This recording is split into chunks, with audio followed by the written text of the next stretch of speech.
कुंभ राशी 18 फेब्रुवारीपासून तुमच्या संकटांचा अंत होणार. 7 जन्माची गरिबी दूर होईल. कुंभ राशींच्या मित्रांनो, फेब्रुवारीच्या 28 तारखेपर्यंत या 3 ठिकाणी चुकूनही जाऊ नका.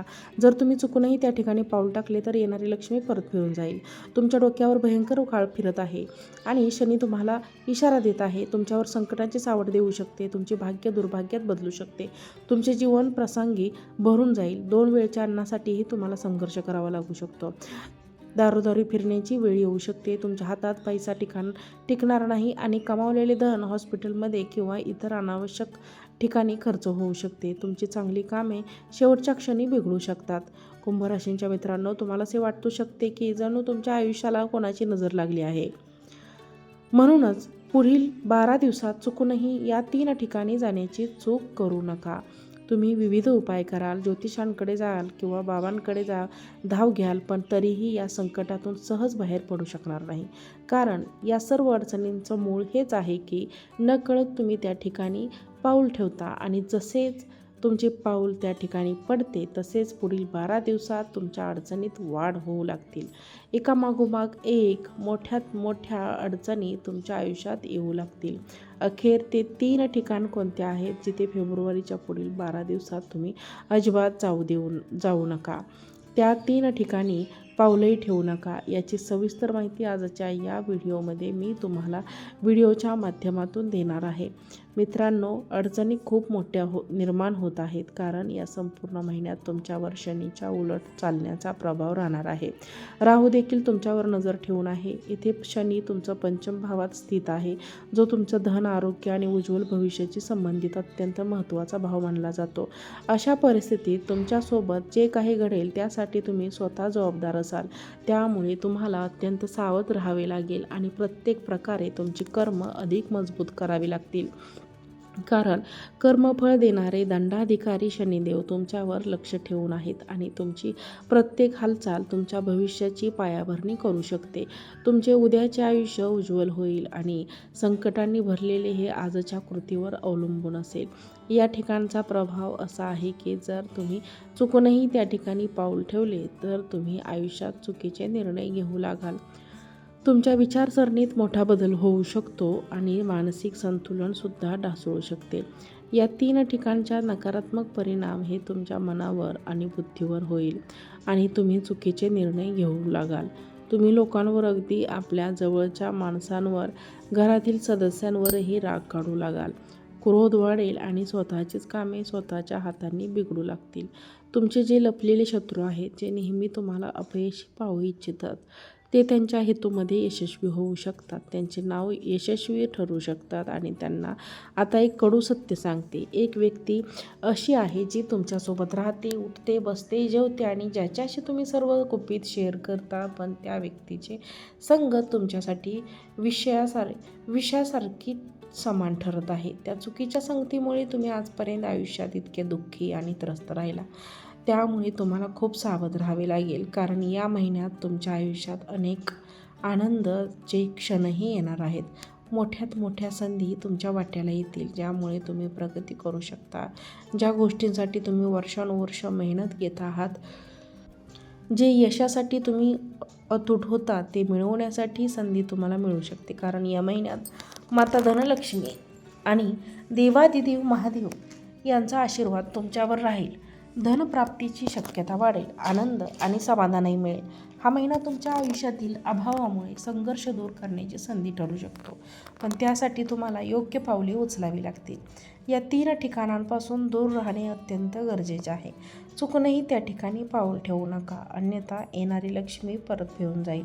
जर तुम्ही आजचा हा व्हिडिओ पूर्ण पाहिला तर प्रत्येक संकटांपासून स्वतःला वाचवू शकाल आणि यश तुमच्या झोळीत पडेल.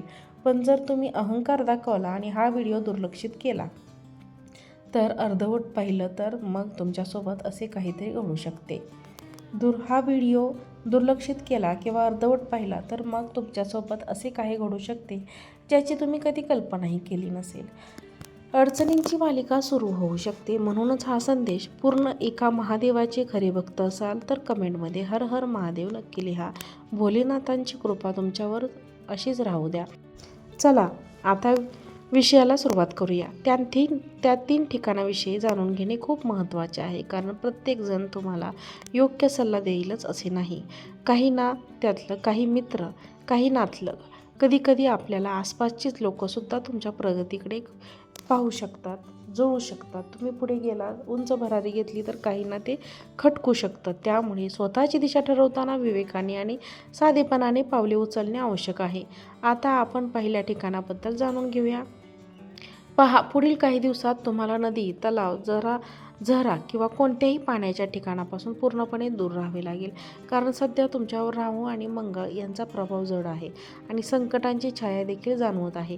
अशा वेळी नदी, तलाव, सरोवर किंवा धबधबा अशा ठिकाणी जाणे तुमच्यासाठी धोकादायक ठरू शकते. या ठिकाणी अस्थिर ऊर्जा असू शकते आणि अपघाताचे योगही निर्माण होऊ शकतात, असे संकेत दिसत आहेत. त्यामुळे विशेषतः पाण्याच्या ठिकाणांपासून सावध राहा.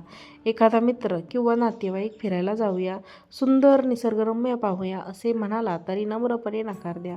पण जायची चूक करू नका. तुमची एक छोटीशी दुर्लक्ष हे संपूर्ण कुटुंबासाठी मोठे अडचण निर्माण करू शकते. तुमच्या आयुष्यावर संकट येऊ शकते. म्हणूनच शक्य तितके या ठिकाणांपासून अंतर ठेवा. आता पुढील महत्त्वाच्या गोष्टीकडे वळूया. काळजीपूर्वक ऐका. पुढील गोष्टी म्हणजे काही नातेवाईक. होय, ज्या नातेवाईकांच्या घरी सतत भांडण, वादविवाद आणि तणावाचे वातावरण असते, जिथे वारंवार निराशा पसरलेली असते, ज्या कुटुंबात रोज काही ना काही कलह सुरू असतो, अशा ठिकाणी चुकूनही जाऊ नका. मित्रांनो, ही गोष्ट कडू आहे पण अत्यंत महत्त्वाची आहे. जर तुम्ही हे समजून घेतले तर तुमचे आयुष्य वाचू शकते. आणि तुमचे घर सुरक्षित राहू शकते.